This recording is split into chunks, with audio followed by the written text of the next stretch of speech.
Hop Edition podcast is brought to you in association with Brew Keg Tap, the number one choice for all your beer dispense and kegging needs, and specialists for tonight's episode in the discussion of all things Oktoberfest. So next time you're in need of taps, kegs, fermenters, or even all-in-one brewing systems, head over to brewkegtap.co.uk and tell them the Hop Edition sent you. We would also like to thank all our patrons for their continued support with running and developing the pod. If you would like to become a member and gain access to exclusive perks and benefits, head over to patreon.com/the Hop Edition podcast. Now pour yourself a cold one and enjoy the episode.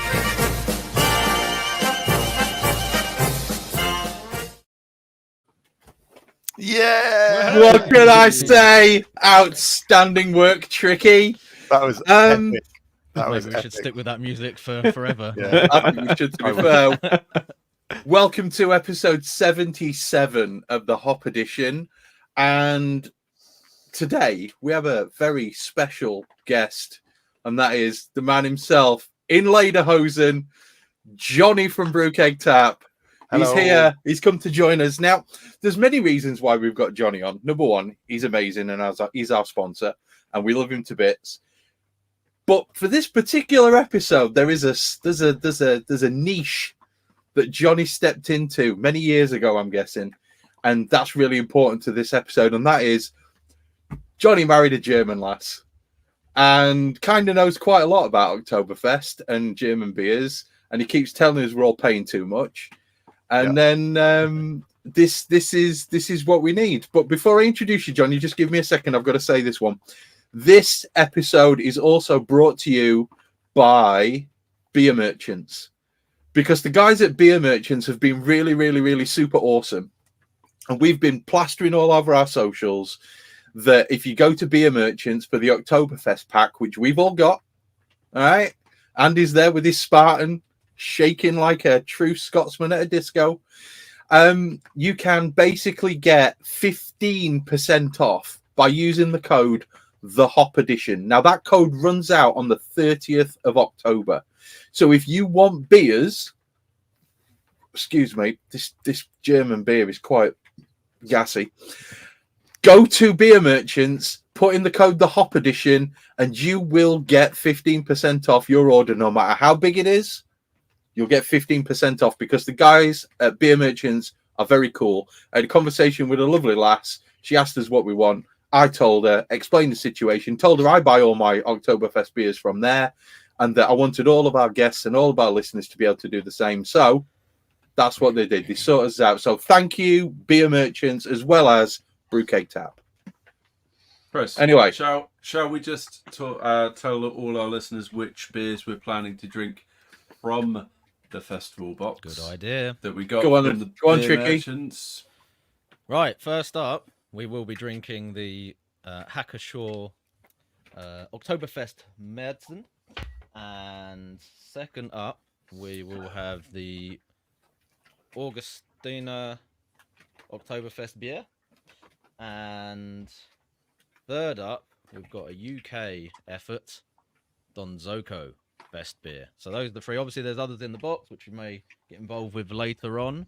But for the purpose of the actual pod itself, those are the three that we've got lined up. If anyone wants to drink along and chuck comments in as far as their tasting notes as well. Anyway, welcome back, Jonny. How you doing, mate? Good. Yeah, awesome. Yeah. Yeah? Yes. Yeah. No, I'm for the people that are watching live, I'll just so you can see the proper Lederhosen. Yeah, gotta get our money's worth out of those. Yeah. He does literally have leather pants on. Otherwise, it looks like I'm just wearing some strange dungarees. And then a check shirt. It's awesome, mate. It's awesome. It's absolutely amazing. And we're hoping that you're going to correct our pronunciation as we go. Yeah, actually, I checked some of the pronunciations with my wife so that I could give you the proper. I knew most of them, but Hacker-Shaw was one that I was. But we can talk about it later on. It's cool. I mean, if you need to get the missus in to actually tell us how it's said, just feel free to turn the camera off if she doesn't want to be live on video, and she can correct us herself. That's absolutely fine. Yeah, right, gentlemen. As is new with what we're going to do, I'm going to give each of you 1 minute, and I am actually going to time you to tell us exactly what you're drinking. So, Johnny, have you opened your beer yet? Nope. Okay, you open your beer, and we're going to go straight to Tricky because he currently has a live mic. Yep, and my beer is in the glass already. This is my effort at German Pilsner, and it's got Hallertau, Hersbrucker in it, and Tettnang, so a couple of good classic German noble hops in there. Mostly Pilsner malt, I think a little bit of Carapils, and that's about it. And it's drinking really nicely. This is a very good demonstration of the powers of lagering, because when it first went in the keg, it tasted like liquid fart, but now it's actually tasting quite good. So, yeah, it's cleaned up nicely. I'm really pleased with it, actually, especially considering the inauspicious start. And if I was to describe it, I would call it spicy crispy boy, with the 3 words we put on the notes we have to use. I'm going for a 4.2 on my scoring for that, so that should be under 60 seconds, right? Are you going to call it Smells Just. Party? No, he's going to call it Smells Lagery! It nearly went down the drain, to be honest. But Jeez. Yeah, What that yeast name was it, didn't Tricky? vote. It was the...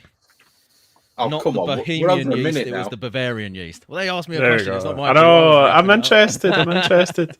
Be interested on your own time, Andy. Okay, Owen, go. Right, given it's the Oktoberfest podcast, I felt like I had to drink a lager. This is my UK lager, so it's a little bit out of, sync, but this is the Bear Malt from Crafty Maltsters, split with Pops Pale Malt. Oh, wow. Okay, And cool. it is hopped with first gold all the way through, with Nova Lager. It's still pretty young, but it's tasted pretty solid. So I'm going to give it a 4.2 with hope that it may get a little bit better. Same score as you went for, Tricky. Oh, that's right. 15 seconds, Andy, go. No, I want Owen, right? Is it nice and bready? Because Dell went and brewed one with pops, right? Just pure pops, and then he put Pearl and Saz, and it was absolutely banging. Like how much that sort of malty, sort of bready sort of thing you were getting through from it. If I'm going to give it 3 words, I'll go bready, sweet, orange. Okay, There we go. nice. Sounds good, man. Sounds Right, good. shall I go? Andy, go. Right, I'm like, I've got lagers on tap, but see, just being German themed tonight, I'm gonna go Spaten because it's not in the list of the beers tonight. I just want to start off with just some excellent Oktoberfest beer, and it is bready, sweet. It's got that just lovely sort of noble German, slightly berry, but just amazing. Like, and I'd give it a 5 out of 5 because it is banging. It's so good. So yeah, that's me. Outstanding work. And in under 30 seconds, by the way, gents, you could learn a lot from Andy. Johnny, what we got? So I'm drinking Augustiner Helles. Nice. Which is Classic. What I love is I lived in Germany in 2006, and the bottle is and the label is exactly the same. So like, Amazing. 17 years later, nothing's changed, and it probably hasn't changed for much before that. And there's a really cool, if you're into bottle caps. There's like that's wicked. There's like an awesome little lady drinking beer on that one. But yeah, it's my favorite of the German kind of just Helles beers. But I never weirdly like see how drinking out of a bottle. Whenever I lived in Germany, like the only beer that I drink out of a glass or pour into a glass would be like a Weiss beer. Yeah, like a Hefeweizen. But the lager, especially the Augustiner, because it's in a really nice shaped bottle. It's just really nice just to hold and drink, and quite often in takeouts, like in takeouts and as in like takeaways, and in quite a lot of pubs. Like we went to this one bar, and this is the only drink that they sold, and like spirits. So they just had like fridges full of Augustiner Helles, and they just like you just bought them. And this was about 69 cents, I think, when I was in Germany in the summer. Oh man, so much. No, this summer or like 2000. This summer just gone. Yeah. Oh yeah. So it was like you can buy a crate for about €16, something like that. You pay like £2.90 a bottle for that over here. Yeah. That's Yeah. a good. But I price mean, for it as well. that's all the transport and the loads of tax, isn't it? Really, but It's almost worth driving to Germany with a bus and just filling it up and driving back. Since Brexit, you can't actually bring crazy amounts. Like you bring, I think, like 5 crates. I think something like that. It's still a lot, but it's not the amount that It we used to would be. probably want to bring back if we the amount they used to bring it back in when they used to drink even more beer. Right, That's that's over with an Arctic, yeah. Right, nice one. I'm jealous. I am drinking Verdant's attempt at a fest beer, and it is crystal clear. There's not much of it left because it tastes pretty damn good. It's sweet, it's floral, it's got that wonderful alpine meadow that I love so much about, these kinds of beers. The one thing that I will say is there's a touch too little sulfur on the nose. They seem to have cleared it up rather well as far as the sulfur goes, and I'm missing that hint of sulfur that I like out of these kinds of beers. But clearly it's drinkable because it's damn near gone. So I can't fault it in any way, shape, or form, other than a slight little lack of sulfur. It does taste good. It's just, I'm a little disappointed with the lack of sulfur. Great beer. I'll give it a 4. That's decent. Yeah, I'll give it a 4. It's a good beer, but it's not what it could be. It's not being fully optimized. So there we go. Right then. 3 words to describe it. Pretty good beer. There you go. Because I'm all about the lyrics. Solid. Shall we jump straight into the intro to Oktoberfest? Because this is the bit that I'm finding really quite interesting. And Johnny's probably going to correct me on a load of this. But I did get it from a German website that I then translated into English. So cut me just a little bit of slack. Okay? So, the very first Oktoberfest, strap in, history buffs, have a beer. The very first Oktoberfest was held in 1810 on October the 12th to celebrate the marriage of the Crown Prince of Bavaria, who would later become King Louis I. And he was marrying Princess Therese von Sachsen-Hildburghausen. And that was what it was all about. By 1818, beer was, of course, involved. Breweries got involved. And by the late 1900s, the 6 breweries of Munich started erecting large plywood beer halls with balconies and bandstands, umpire music. And the best thing about it is, well, I'll tell you that bit later. Only Munich breweries are allowed to attend. And those breweries are Augustina, who Johnny's got. No, Rich has got, I think. No. Hackeshaw, who Rich has got. Hofbrau, Lowenbrau, Paulaner, and Spartan. And Unspaten. And that's what it says in my notes. Yeah, I can see. Now, the festival is opened by the mayor of Munich, who tries to tap the first barrel in as few hits as possible, apparently. I want to see that video of him doing, because somebody is bound to have cocked it up massively. And it would be hilarious to see somebody covered with like a massive barrel of beer. The total beer consumption, this is what blew my mind, is around 2 million gallons in 2.5 weeks. 6 million people attend. Most of those are tourists. 2 million gallons of beer. We worked that out to be just short of 9 million pints, roughly. No, it was liters. 18 million pints.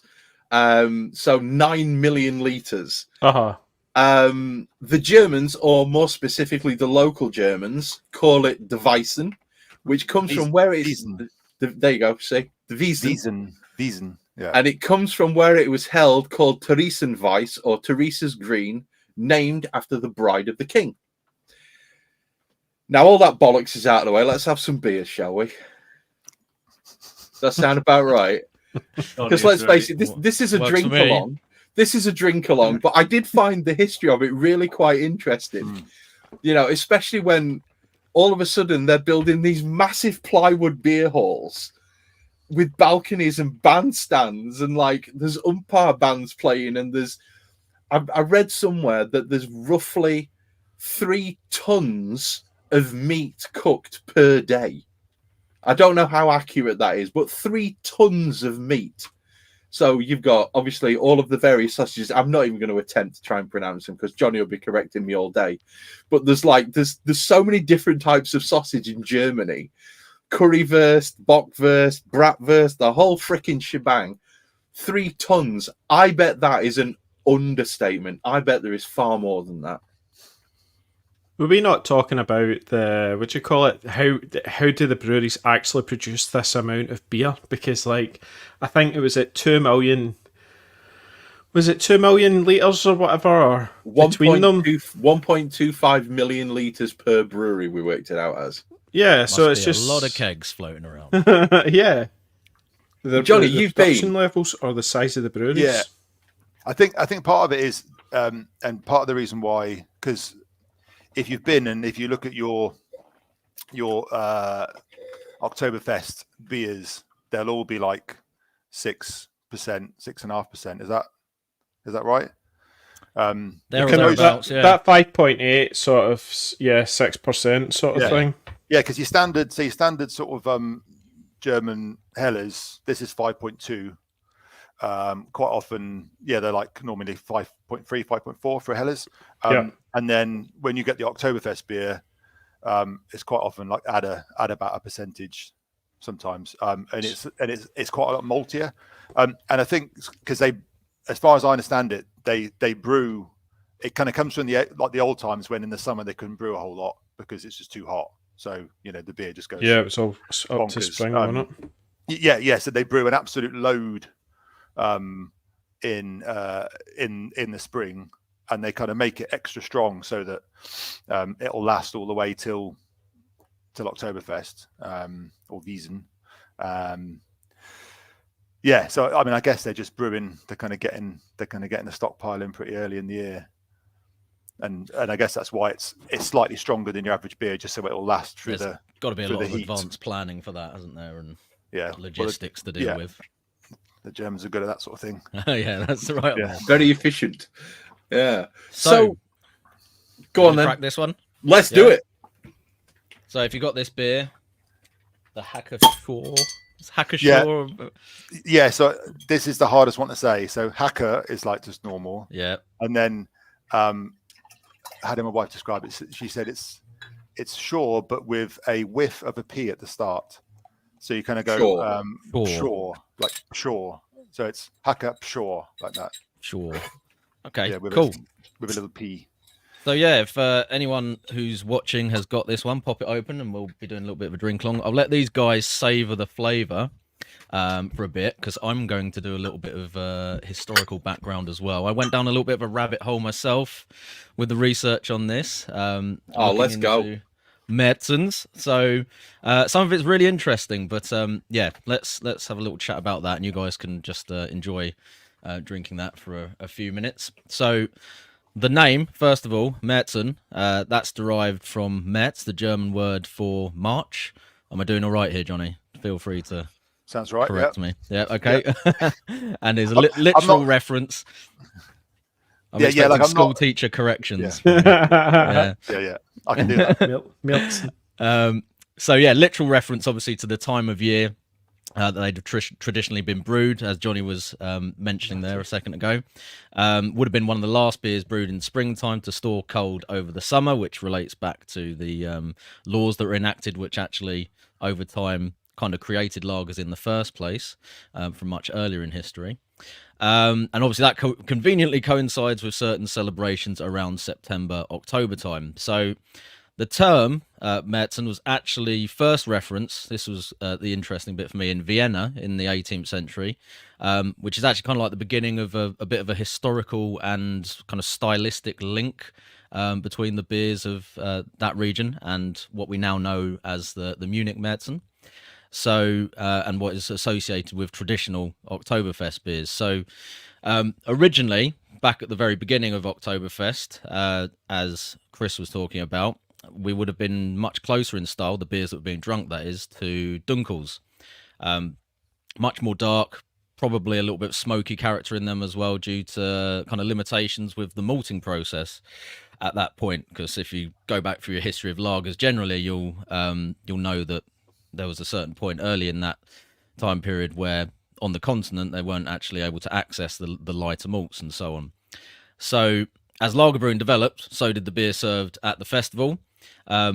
Many historians actually believe that Märzen as a style starts as a stronger version of Vienna lager brewed by Anton Dreher, and that followed his work with another guy whose name is even more difficult to say, Gabriel Sedelmeier, I'm going to go for, who was a Munich brewer, and they did a lot of work to bring British style kind of pale malts or malting techniques even to the continent. Dreher would name his version Vienna malt, so Vienna malt was essentially them taking that technique back to Austria and trying to recreate similar malts themselves, and there you get Vienna malt. So this is all happening. Was it not coal they used or what? Or didn't get into that bit, but you can go and look that up in a minute if you like, Andy. Yep. So yeah, that's all happening around about the same time as another Bavarian chap who was pretty well known called Joseph Groll was brewing the first pale lagers in Pilsen after the Bohemian maltsters over there also adopted British kilning methods for their barley, giving them Pilsner malt. So anyway, that's a little bit of the context. Fast forward about 30 years, and Sedelmeier's sons, Gabriel Jr. and Joseph, take ownership of the Spartan brewery after his death and decide to start brewing amber lager, developed from the Viennese recipes. And in 1872, they deliver a full production batch of Märzen beer to Oktoberfest, which clearly must have gone down a storm and is quickly adopted around the city and by most of the breweries, and continues as a yearly tradition at the festival. And that was basically how it was for about 100 years, up until Paulaner started developing modern paler interpretations of fest beer in the mid-70s to try and make them a little bit more sellable and commercialized, I guess. But Andy's going to talk about that a bit more in a bit. So before we dig into some style guidelines, now you've all had a chance, or most of you had a chance to have a little drink of this beer, what are we thinking? Any comments on the... So the aroma's definitely... Sure? It's more I'm getting the hops rather than the malt. I definitely get more of the... Really? It's like the Hersbrucker type, the Hallertau sort of notes off it, rather than sweet malt in the face, because the Spaten that I had before was definitely more like that sweet bready malt was pouring off it. That's but that interesting. seems... It sounds like it's the wrong way around. but well, there is that sort of, but it's not. I don't know. I feel like I'm getting more kind of hoppy aroma from the Hacker, to the Spaten. I know what you mean. I'm not feeling like this is quite as malt led as you might expect. I mean, the color is obviously it is definitely darker than the modern fest beers, so it is ticking the box on that front. But perhaps not quite as malt led. I get Chris. Oh, sorry, go on. Andy. On you go. Sorry, on you go, Chris. It is. I'm getting so much crystal off this. I don't understand how you're not, Andy. I'll be honest with you. No, on flavour, crystals like it's on the taste, but it's on the nose, on the aroma. I'm getting Hersbrucker. Yeah, like. I think the malt sweetness is accentuating the Hersbrucker aromas. Mm-hmm. So it's kind of like the two are melding together on the aroma for me, and you do just get a little hint of kind of, I don't know, like caramelized. Chris has almost finished his toffee. Yeah. Kind of. I think next. I think drinkable might be one of the words Chris uses to describe it. This is absolutely a crushable beer. I understand it's quite strong, which is why somebody just asked. Apologies for the noise. I'm pairing it with Tyrrell's mixed vegetable crisps. Oh, what a choice! And fancy, and some pork puffs. Right, well, make sure you go on mute when you're crunching in those bad boys. I have done. But the one thing I'm getting from this more than anything else is that wonderful tinge of sulfur. I'm getting a tinge of sulfur right at the end. It comes after the malt, it comes after the hops, and it's just on the exhale, and I'm absolutely loving it.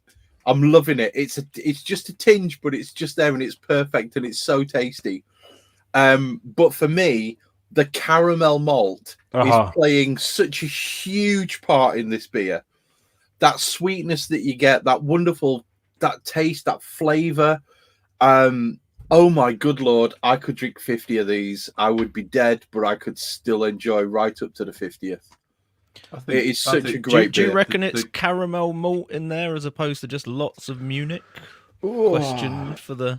No, there's got to be for the room. caramel. The It's crystal. very subtle. It's very subtle.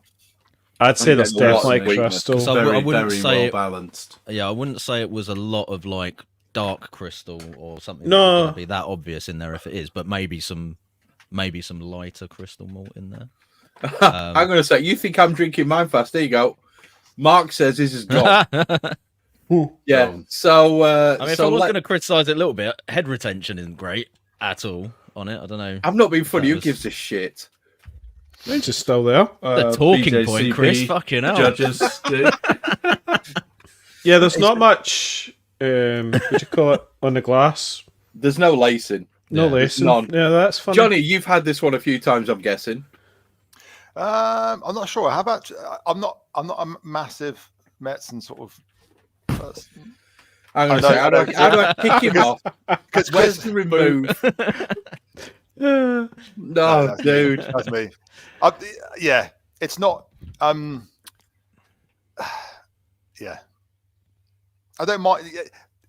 Where we lived in Germany, like in Bavaria, I'd always try and drink all the different sorts of beers that were around, and I just don't remember seeing many Metzens. I don't know whether that's Yeah. Can I? Yes, but yes was just said to kick me, which I completely accept. But what I know I'm moving it on slightly from me. Not like the food in Germany, specifically in Bavaria, for drinking with beer is something that quite often is kind of not really focused on. But there's some I'm amazing. strapping in. This is going to be good. Let's go. There's some amazing food. Well, yeah. So Jesper said he said Käsespätzle mit Schweinebraten, which is so Käse is cheese. Spätzle is like a. Have you had Spätzle? I don't know if you can get it in the UK. But Spätzle, it's like yeah. Spätzle. Yeah. Okay, go on. Or Spätzle if you're English. Yeah. Yeah. Or half Kiwi, half Scottish. Yeah. Um, Who's lived in England? Yeah. yeah. And it's like a bit like pasta, Yorkshire. I guess. It's a little bit like pasta, but and you can get it like long, or you can get little kind of like lots of the places make it themselves. You kind of get a big thing and then push it through like a grater. Yeah, but you can like use loads a of cheese. potato ricer to make it. Yeah, That's right. Yeah. So you get loads of cheese. So you get this kind of pastry sort of thing, but it's not. It's much nicer than that. And the great thing is you can grill it as well, so you can kind of get like or like fry the spätzle, so you get like a crispy kind of thing, and then loads of cheese, like some crispy onions on top. That's amazing. And then Schweinebraten's just like roast pork, which is amazing. But like every beer drinking experience is in Germany is coupled with food of some description. Even like the currywurst and pommes is epic. currywurst with potatoes, mate. How can you go wrong? So, yeah. You need sauerkraut with it though. Yeah. But so the currywurst and pommes is but it's a very specific type of chip. I know it sounds, but it's not like our kind of chips. It's like a deep, like a pretty cheap, I guess, like deep fried kind of thing. Mm. And you get a sausage, I guess. I think it's like is it Frankfurter or Bockwurst maybe? Or anyway, it's like a sausage, and they have a machine that goes in and it just fires out little chunks of sausage. Basically, like it cuts the sausage, so they don't actually have to cut the sausage themselves. And then you put it in the chips, and then you just put loads of curry ketchup on top, and then a bit of curry powder, and it is, and with the beer, it is amazing. And the beer is like in like a Bavarian beer garden, like in the summer, not necessarily Oktoberfest, but like you'll be able to get food for like really quite cheap. It'd be like like €5-6 for like a proper little plate of food. And they they don't try and fleece you like sometimes it feels like we are in the UK in terms of like, you know, all those drunk people that's selling really expensive pizzas and that kind of stuff. It's drinking beer in Germany and in eating, well, especially Bavaria, is epic. Yeah, I love it. Sorry. It's one of those things. I mean, don't get me wrong. I'm a fat lad, right? I love beer pairings with food, and to be fair, just Not so, man.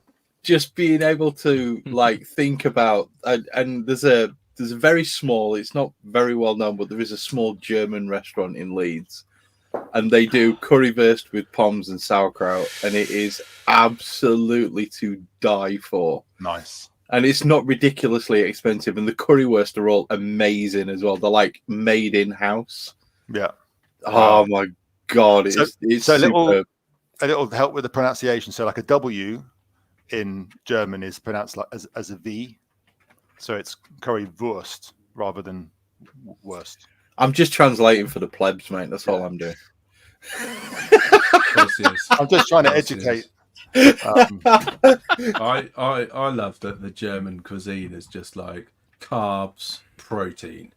That's pretty much what it is. Keep it simple. It's just it's pretty much like made for beer.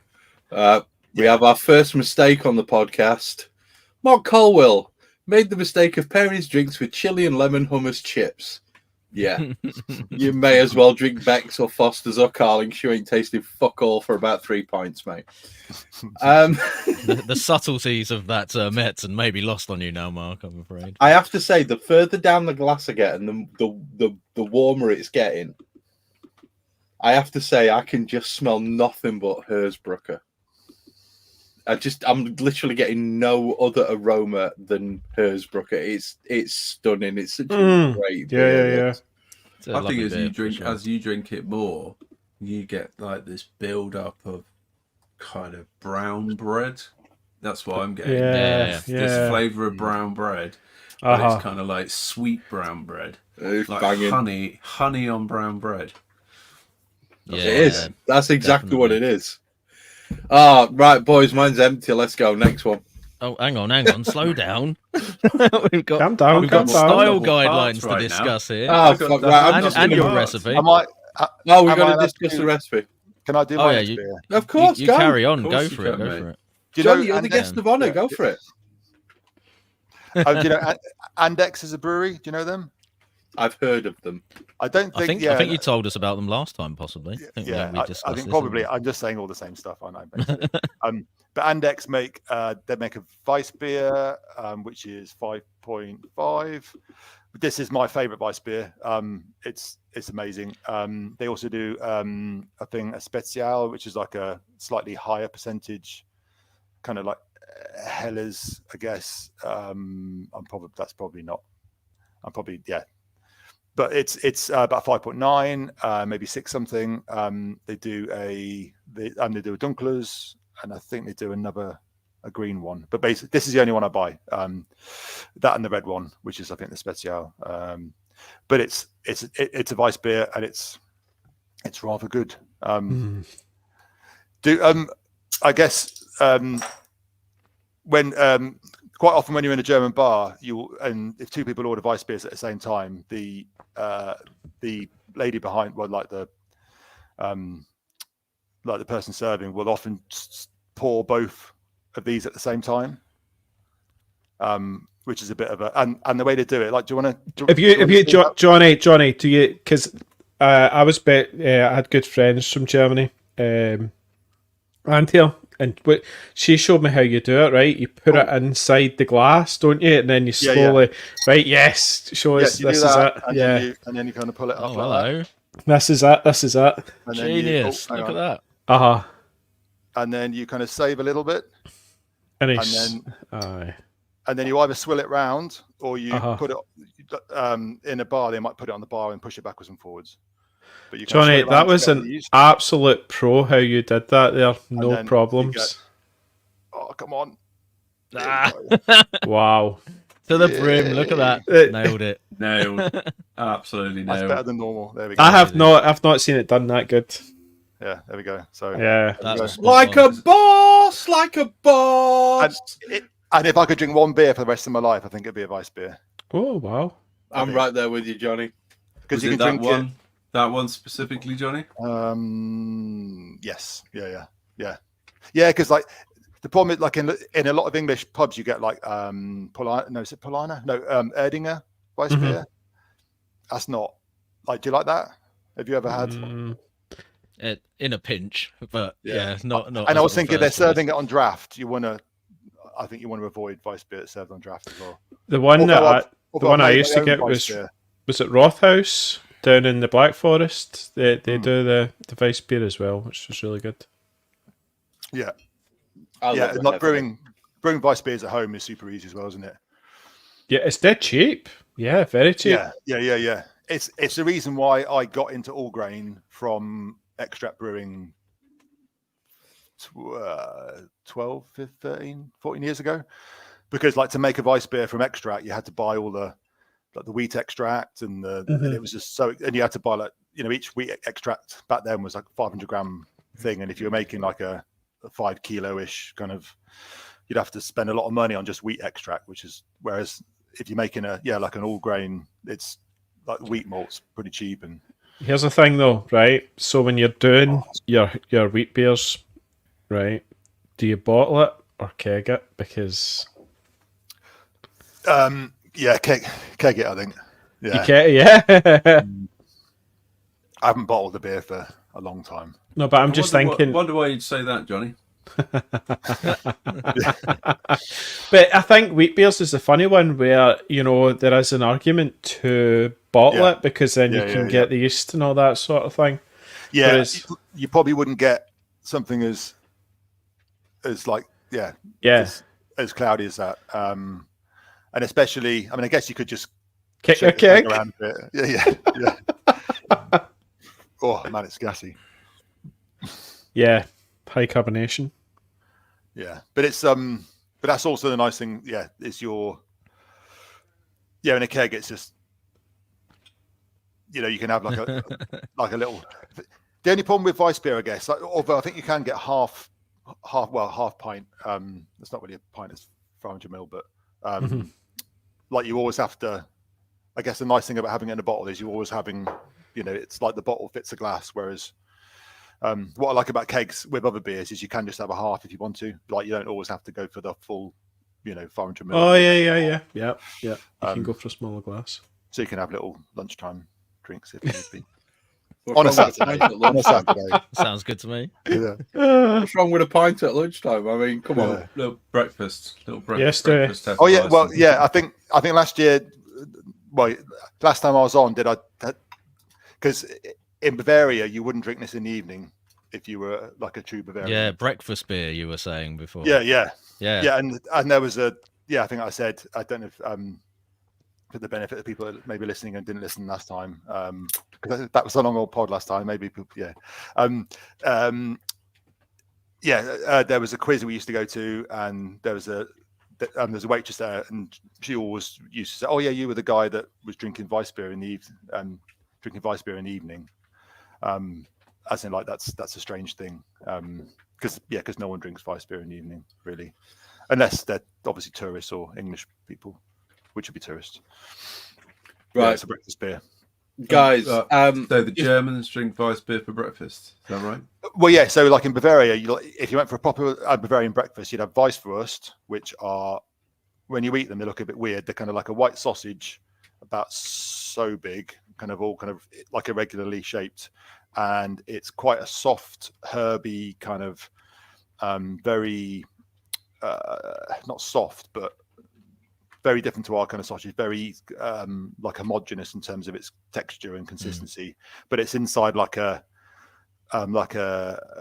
skin that people don't eat. I think some people eat it, but you'll see the old fellas, they'll just like suck, because it's like there's a little hole at one end, obviously, when the sausage has been put in, and you'll see the old fellas kind of sucking the sausage out of this kind of white thing. What she said. And you have that with brezen, which is like pretzels, and süße Senf, which is sweet mustard, and it's amazing. Like sweet mustard, proper Britzen and Weisswurst with a Weiss beer is it's amazing. So when I lived in Germany, I wasn't really working. I was just there because I just met my wife. Jason. Even on a weekday, I'd be like, oh, I think today's the day to have a Bavarian breakfast, and Quite right. While we're on the in subject Rome. of breakfast, Johnny, I'm probably going to mispronounce this, but what about Baumfrühstück? tree breakfast. It's basically just Germany's equivalent of a fucking huge breakfast. Ask your missus. I'm probably pronouncing it wrong. Baum, because Baumfrühstück? Frühstück's breakfast and Baum is tree. So Okay, there we go then. So tree breakfast. Massive. Yeah. I swear to God, The size of a tree. I'll write it down. I'll ask my wife later. My friend Carl, before his dad died, I went down to his gaff and he made Baumfrühstück for us. And it was essentially everything you could possibly think of served on a dustbin lid. And basically, it was huge. It was so huge. What sort of stuff was it?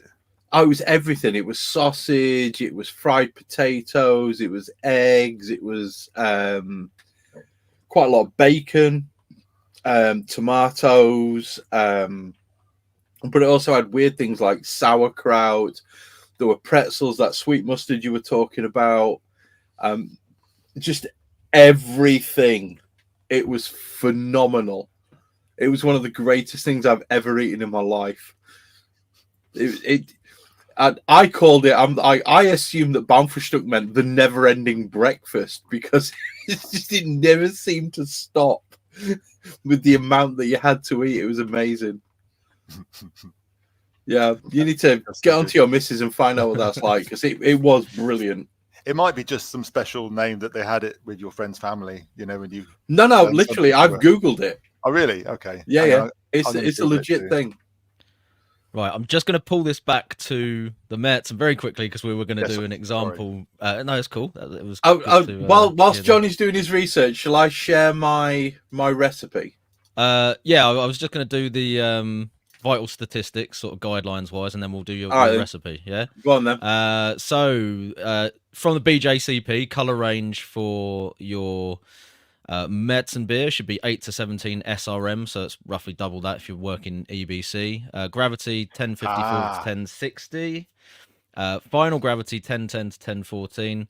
IBUs 18 to 24, so working backwards from that. Bugu ratio under 0.5 roughly usually. ABV 5.8 to 6.3%. And again, color range amber orange to reddish copper. Should have good head retention. Maybe not there with the Hacker beer. And superb clarity. Clean, deep, malty richness, notes of toasty bread. It says there should be no caramel or roasty aroma. Most of us seem to be getting hoppy, but it says there shouldn't be hoppy aroma in it, which is interesting. Clean lager fermentation, obviously. Complex bread and toasty maltiness, etc., etc. Smooth and creamy texture and full mouthfeel. Carbonation medium. So I think that one we just had ticked most of those boxes with a couple of questionable points. But how does your recipe stack up against those sort of guidelines, Chris? And what went into your one? My recipe looks like this. Okay. Now, obviously, most people are aware who listen to the podcast on the regular. I'm not a big fan of super high ABV beers, so I have actually toned mine down to about 5%. However, if you look at the blue bars, I am bang on within the windows on absolutely everything. Well, is that because it's an Oktoberfest / Märzen? No, this is actually proper Märzen kind of window, according to the BJCP guidelines. That's weird because it's saying 1054. You in there, Chris? No, I'm 1050. Yeah, it's saying 1054 to 1060 for Märzen, 5.66.3. But then, did you notice up the top it says Oktoberfest Märzen? Yeah. So but the fest beers tend to be higher. Yeah, they do. Yeah. Yeah. So I don't understand why this is where it is. But anyway, oh my goodness. I did actually design this one to be around about 5% because the first one that I ever brewed was at 4.4 and it just tasted sweet. It wasn't great. Mm-hmm. So I bumped it up to 5 and it was decent. OG's just within 1050, Final Gravity 1012, EBC at 15.6. I would, if I brewed this to be legit, I would probably bump that up to somewhere around about 20. And yes, Luke, it is a ballet contest. IBUs, I think it's perfect around about 23 for the ABV that I've got. It gives me a booger of around 0.45. Now, the grain bill is Vienna, Munich, Carapils, and Crystal 120. I have brewed a version where I use Special B. It did not work out well because it went down the drain. Yeah. The hops, the reason why I used Northern Brewer for this particular batch, this is the last one that I did, was because I only had 30 grams of Hersbrucker. Otherwise, I would have used Hersbrucker for bittering. You could use Pearl as well, couldn't you, I suppose? You could use Pearl, absolutely. You could definitely use Pearl. But I find Magnum? Pearl... Mm-hmm. I find that Pearl, when you do a bittering addition with it, still leaves quite a considerable amount of flavour towards the end, which is why I used Northern Brewer, and because it was the first thing that I grabbed out of the fridge. That could say Citra, if I'm honest, if I'd been like 4 inches to the left. And then Hersbrucker, obviously my Hersbrucker was cracked because it's 2.2%. The most important thing for me when it comes to brewing a Märzen is getting this water profile correct. Okay? There's a slight tweak from the legitimate, you'll see it here, the legitimate one which comes from Brewfather. I've actually changed the one from Brewfather. You've got quite a high chloride level. I find that if you don't have that high chloride, what you end up tasting more than anything else is the hops. And I wanted a good balance between the hops and the malt, which is why I went 150, because with the Northern Brewer and the Hersbrucker, you're going to get quite a lot of hop. I wanted a decent balance. I ended up at 150. It seems to work out well for me. Do you reverse osmosis all your water, Chris? Absolutely, every single drop of it, yeah. Then just add everything back. Mm-hmm. Yeah. The fermentation profile, you can just ferment it at 12 degrees and leave it for like 2.5 weeks. No, you would raise it at the end, wouldn't you? You're not to try and... Yeah, you'd bump it up to 20 at the end. However, well, 16, I would maybe. I have found with pressure fermentation at 4 degrees, 4 psi. You can do what you want. This is you can, but this is the profile that I found actually works the best. What are you doing? 4 days at 12, 3 days at 17, 1 day at 20, and then 2 days at 1 degree C. Yeah. I found that works really well for my taste buds. Your mileage may vary, but that's where I found works. Now, another thing that will sound a little bit strange is when it comes to the mash pH. I have heard people say for a Märzen, your pH needs to be down at 5. I brewed one batch at 5, and again, that went down the drain. There was quite a lot of astringency that seemed to come through with that. I didn't really appreciate it. I found between 5.3 and 5.4 is my sweet spot. Again, your mileage may vary. But ultimately, I wanted a full multi profile, which is why I went with what I did. 3 mils of phosphoric got me to where I needed to be. The actual sort of recipe itself, if you want it, let me know. I'll post it on Discord. I'll stick it wherever you want me to stick it. The recipe, that is, not anything else. It's great, brew it. Honestly, if you want an absolute cracking beer on tap, that has got to be one of the ones. I actually checked mine, Chris. I actually subbed some of the Vienna for some Pilsner for whatever reason I did. I don't know why, but I did. But yeah, it's great. It's a nice...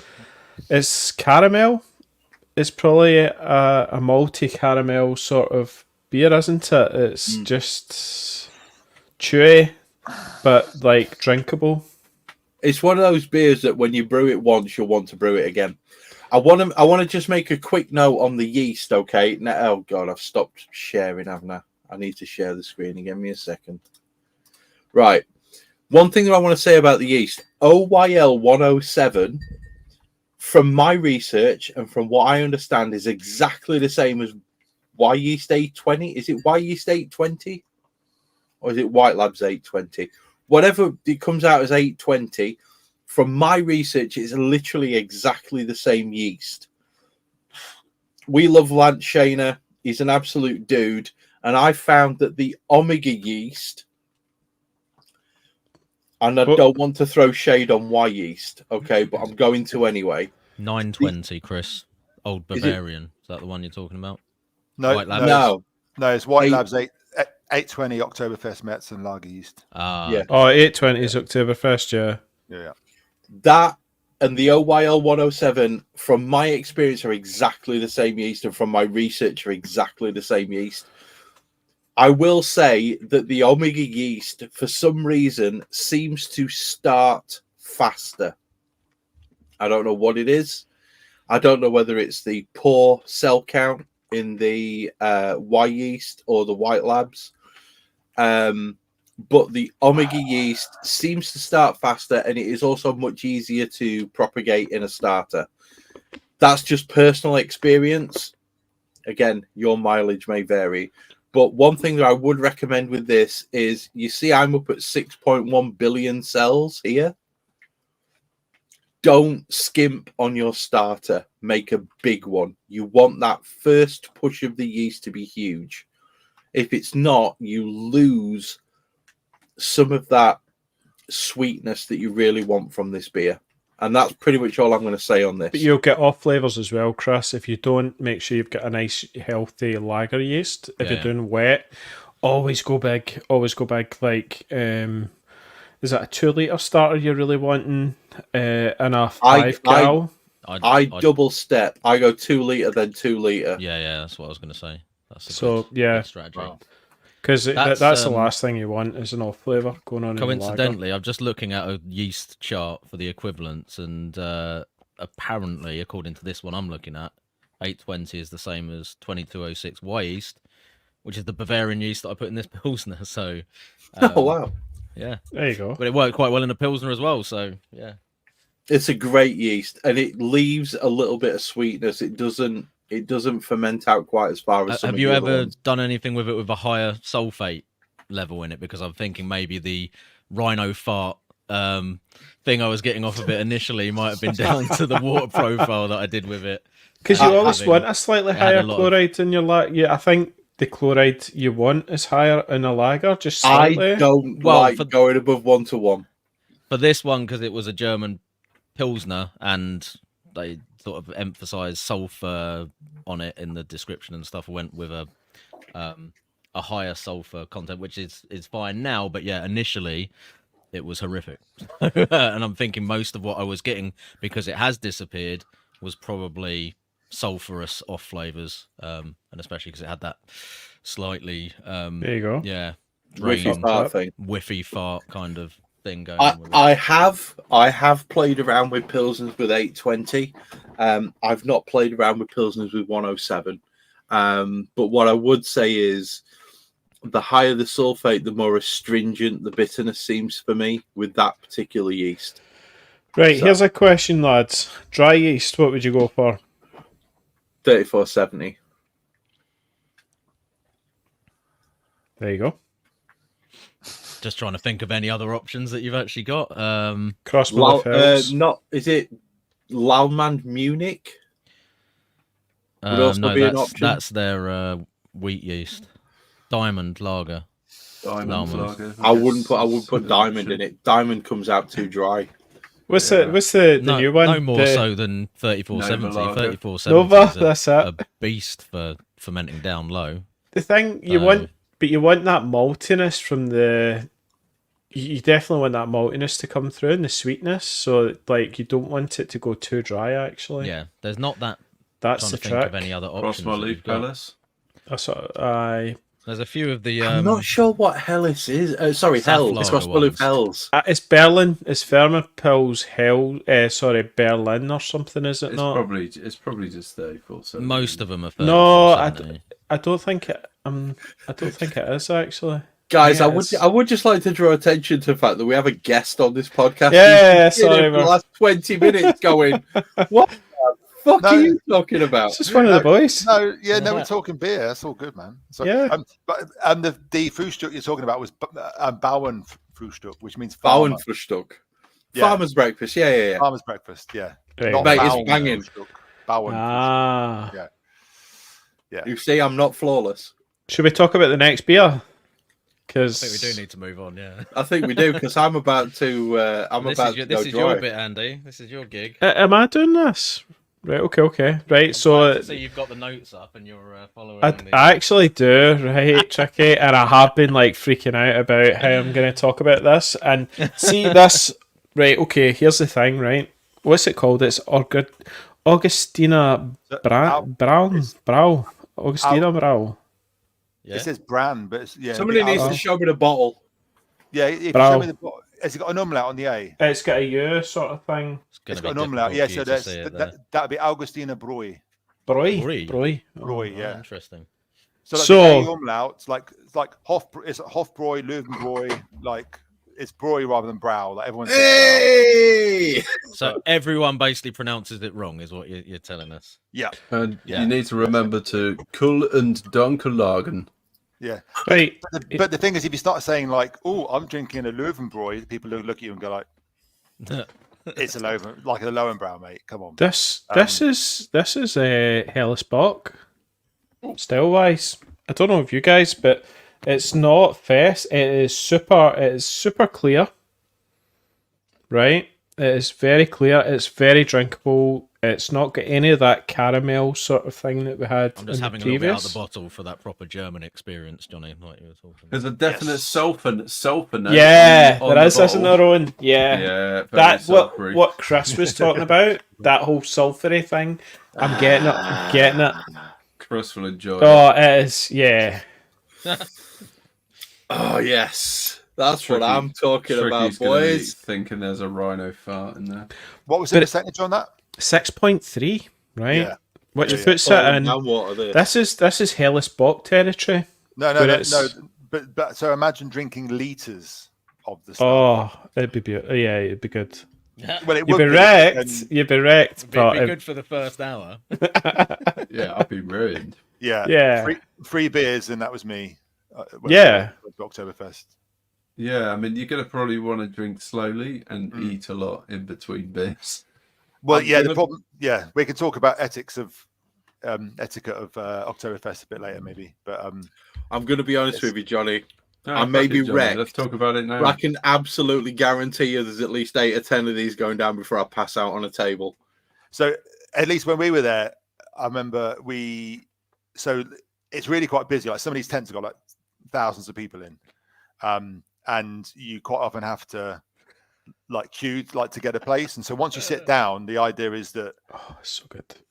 and as far as I remember, it was a little while ago now, but there's no food. I don't remember anyone eating like in the actual tents. That might be Yeah. wrong, but I don't remember eating in the tents. Like we had to go out of the tent to eat. Yeah. It might have changed. So yes, you end up drinking. Yeah, like, and you can't say, "Oh, can I just have like a half liter?" It's like they only serve 1 liters of the beer, and it's all like 6.something%. Yeah. And it's just like, yeah. Obviously, like the first one you smash because it's like, oh, I'm Oktoberfest, way. And then like then after the third one, you're like, well, I'm in a bit of a state here. I'm in trouble. well, yeah. I mean, because it'd be like having not quite 6 pints, but not far off. 6 pints of like 6+ % kind of IPA, which I know quite a lot of beers we drink these days are 6%, but back then when Not by the litre, though, thankfully. yeah, exactly, exactly. Like you'd have Sadly. 2/3. You probably have a 2/3, wouldn't you? Of a Well, like most a craft six- bars will be serving 1/3 as well nowadays. Oh, Yeah, yeah. don't. Yeah, well, we're Yeah. most of the time we're drinking on the podcast 440s, right? That's pretty typical. Yeah, cans. So you'd easily pile away a few 440s of 6% IPA, but you're only going to get 3 or 4 in before you Start to get rosy looking a bit cheeks. cross-eyed. Yeah, Yeah, so you probably, I guess it'd be about 6.5, 7 of them before, and you've drunk. Yeah, it was pretty messy when we went. But what I would say, because I know a lot of people say like, oh, going to Oktoberfest is something that I really want to do, and it's probably worth doing once. But if you just go to the Hofbräuhaus, so like in Munich, you've got Augustiner, like the I guess you call them beer halls, yeah, because they're not bars, they're not pubs. They're like a big beer hall, and the Hofbräuhaus is like the most famous one. Probably And nicer as well. Yeah, and there's just benches and benches, and like there's this massive, great long. Yeah, exactly. Yeah.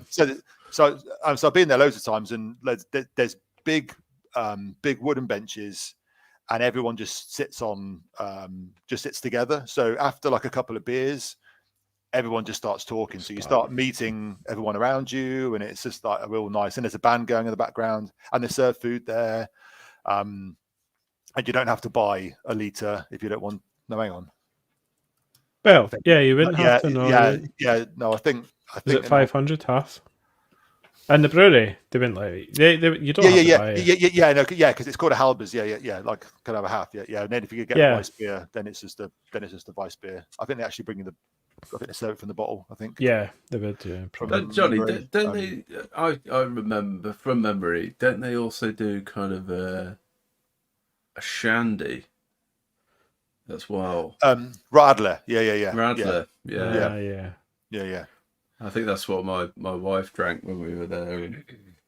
Yeah, so that's probably I imagine you can get an Apfelschorle as well. So like Apfelschorle is like apple juice and fizzy water. It's like I don't know why we don't have it more in this country. Like we have Appetizer, which is like pure apple juice and CO2, which is way too sweet. There's so much sugar in that. But yeah, like everywhere in Germany, they'll do an Apfelschorle. It's just like half and half fizzy water and apple juice. That's a good like a non-alcoholic version, but yeah, no. So yeah, drinking in a beer. Oh, and that's the other thing that everyone says, like, so like a 1 liter glass. What's that called? I think I've educated you guys in the past. Stein, a mass. Yeah. So it's a mass. Yeah. So like a Stein is like the earthenware pot that you can sometimes get. It's called like a Steinkrug, but those are the ones with like often they have the little lids. Yeah, that thing. Then a mass is the big 1 liter glass things. One of those. Can I just get on to talking about this beer? Oh, and you got to put your hand into it, and so your hands round the. That's it. Yeah. You see people like hot in it. If it's full of 1 liter, it's like. It kind of knackers your wrist. Yeah, but you see people lifting them up like that, and it's designed to get your whole hand in. See this, Chris? Is it Mittelfrau? Yeah. I can say that. That was the most Scottish pronunciation of Mittelfrau.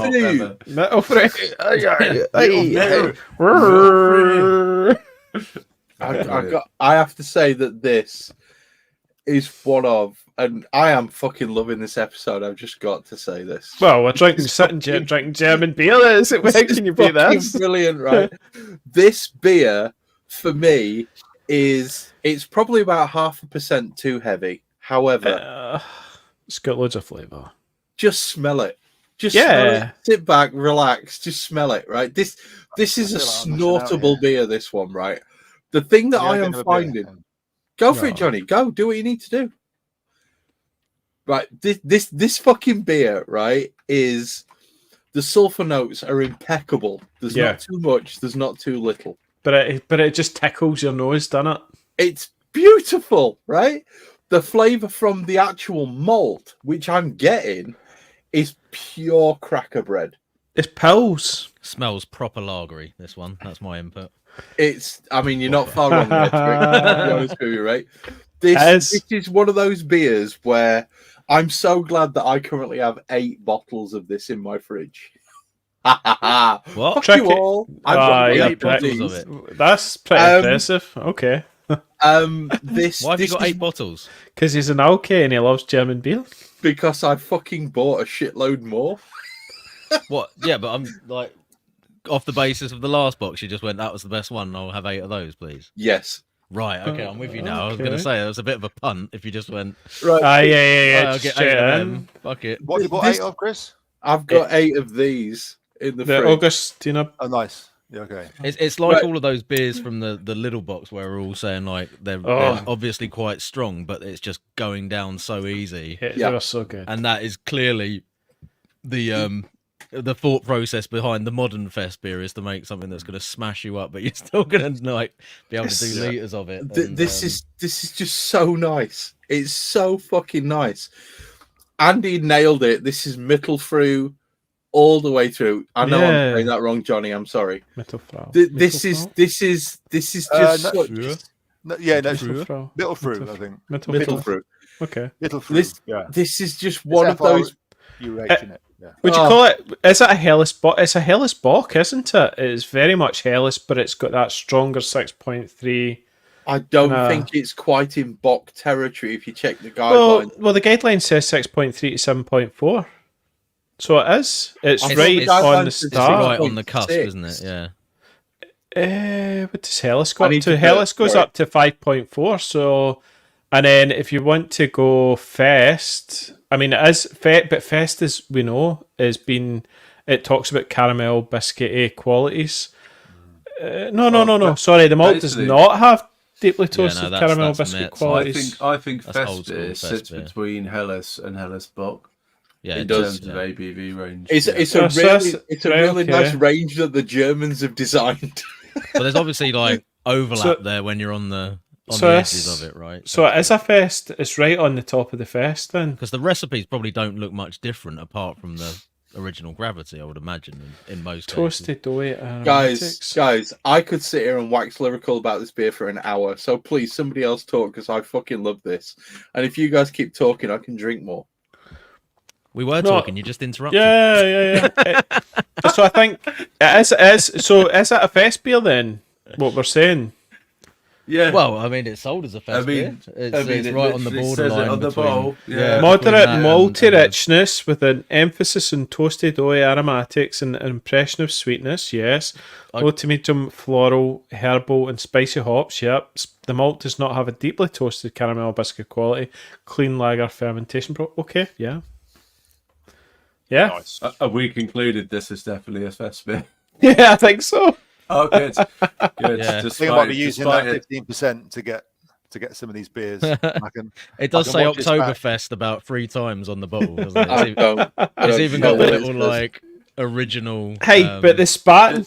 Hey, the Spartan origin had. mark Hey, stop. specific to Oktoberfest. The Sorry, go on. Spartan had Oktoberfest written all over it, and it was a Märzen Oktoberfest. Right. Just in case we were So there's concerned that different. Augustina weren't sure whether they were making a Fest beer, Or despite a Helles writing it on the Bock. bottle 3 times. We've now verified that we think it is a Fest beer. Everyone, It's good we've cleared that up for them, right? Because there's Conclusive. obviously a lot of Thank you. confusion. I think you just send him an email just to. just let them I'm not emailing the German brewery unless it's to say would you Here's a believe link to the the Done podcast. some research. There's like English, breaking England news. there. What, Governor? We've tasted the beer and we've concluded you're right. It is Shiza. a Fest beer. This is just it's a You superb guys. beer. Right. It's I cracking. know I wax lyrical about German beers all the time. And I know that Yeah, I no, talk but a lot of they are. shit about German beers all the time. But for fuck's sake, anybody who drinks this is going to turn around and say, do you know what? That is an absolutely banging beer because it's clean, it's crisp, it's got that touch of sulfur that really helps the drinkability. It's got that cracker bed flavor from the pills. It's got that wonderful hop aroma, and it's even got that wonderful hop flavor. Do you think Which that is is just pure? unique. Do you think that's pure Pilsner malt, and it's No. just 6.3? Here we go. I don't think that is pure Pilsner at all. I think there's some Carapils in that because Well, yeah, I've still but got there's a no, head. no, but there's no Munich. I don't think there's any Munich in that or No. Vienna. I think that is just a high 6.3. Here we go. I Very. fucking love it. I don't care what anyone says. I love it. It's amazing. It's What's the super website pale, again? I isn't can it? get this amazing beer. If it's got anything else in there, it would beermerchants.com, be, Johnny. not much of it. Okay. Yeah, I'm at gonna- I'm gonna 6.3, go there there's a whilst lot we of malt speak, in and there. I'm gonna. And I'm do you gonna know, Johnny, order if you use the code the Hop Edition at checkout, you'll get 15% off as well. It's quite good actually. And then see if you just add another can, you get free P&P as well. Yeah, man, that's really? a cracking Okay. discount when Yeah. you put that in as well. I should have- the free shipping. Yeah, because the thing is, I got 2 crates of German beer, but we're always there in the summer, and there's no fest beers available. And in the past, I've got too drunk on fest beer, so I'm a bit like, but actually, I think was it the Big Six Oktoberfest? No. It's the Oktoberfest Max- multi-pack or something. Max Pack or Mixed something case, like that. yeah. It's But it came with 42 the quid or UK, something. but it came with some UK ones as well. So you could go for the one you were talking about, Johnny, the 6-pack, and then buy 2 of them. Does it come with Or- does it come with a litre glass as well? No. Well, it shows a picture, right? But that was the thing. It actually turned up and it didn't have a litre glass in it because when you read the description Yeah. doesn't have the glass in it, but the picture did. So- So, yeah. We've got a SodaStream bottle in some of our kits, and sometimes people are like, "Where's my SodaStream cylinder?" And I'm like, "It does say in the description it's not included." But Yeah. But you're kind of showing how it's. But the thing is, you wouldn't want a litre glass anyway because you'd be like, "How am I Yeah, no, gonna the fill it?" bottles. Like, Yeah. yeah. Guys, can I just say that I'm not So the only halfway pisshead on this podcast because Mark has just gone glass empty. Hurry up. Move on to the next one, lads. Can I do my next beer? Yeah, man, Go, for it. go. What have you got? What have you got? So this is the German Flensburger. Flensburger. Oh, I missed the L. Flensburger. Yeah. So Flensburg, I think Flensburg is in pretty much as far away from Munich as you can get. It's not really an Oktoberfest beer, but it's a beer that I like. It's like 4.8% Pilsner. It's like quite bitter, quite crisp, and it comes. One of the reasons I got into it because back in the day when I used to bottle on my beer before kegs, it came in these awesome bottles. So it's like a 330 plot. Oh, that was a bit disappointing. It didn't pop at all. Anyway, No bottle smoke either. no. What we've got to do on the review videos. I almost wonder whether that was no, like it tastes fine. Anyway, it's a tasty. Jesper's been to Flensburger Brauerei dreimal.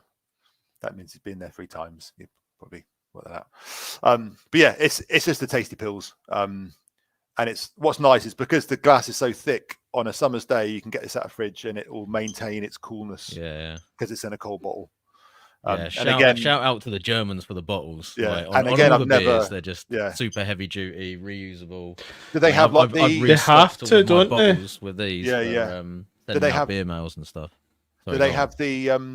Do they have the? Like the wear, you know, like the rubbing Yeah, marks some of them on where there? they've gone down the rollers and you can see that they've Yeah, you been can through the see- machine a few times. I love that. That was my first thing when Yeah. we went to Germany. I think was it 2014, over 2013-14 New Year's, and that was the thing. Everything was all about recycling. You go into your Lidl, and it was like you could put all your bottles back, and Yeah. you hit with a tax, some sort of deposit, weren't you? But then when And you return it, it's and you called got your fan. money back. Yeah. Yeah, it was like, this is genius. But then we tried to roll it out in Scotland, and there was this massive pushback because I think in Germany you've got your core breweries and it's all set up for that. But then when it comes to your smaller breweries and your craft sort of thing, then no one's set up for this sort of big outgoing of cost. So, but yeah, it was very That's a good point. impressive. You kind of need almost like a centralized system for that if it's going to work here. You need 6 big breweries that does So everything. disparate. Well, that's Yeah. it, isn't it? Like, you know, I'm sure the craft breweries in Germany aren't recycling their bottles. But then maybe that's the struggle why there's not so much, or I don't know, but maybe that's why the big breweries do prevail. But then they just brew bloody good lager, Yeah. you know what I mean? It's just like, why do I need a craft beer scene? But well, yeah. But the thing is, in Germany, I've only had one German craft beer that I've that I've enjoyed. Go for it. Yeah. And there's that place in Berlin. I forget the name of it. there's an amazing brewery in Berlin that does amazing sort of like double IPAs and stuff. Fruity, can't remember the name. Like you'd know it. It's no first. No. Anyway, but I think one of the issues in Germany is you go into somewhere and you buy like a world class Helles. Yeah. And you're picking up 20 of them for €15. Yeah. Or you can have a craft beer that doesn't actually taste very nice for €3 or €4. Yeah. Like for one can or one bottle. It's like That's like in this country, like beers are expensive and craft beer is a bit more expensive. Or maybe double, triple, but it's not like 5 times as much.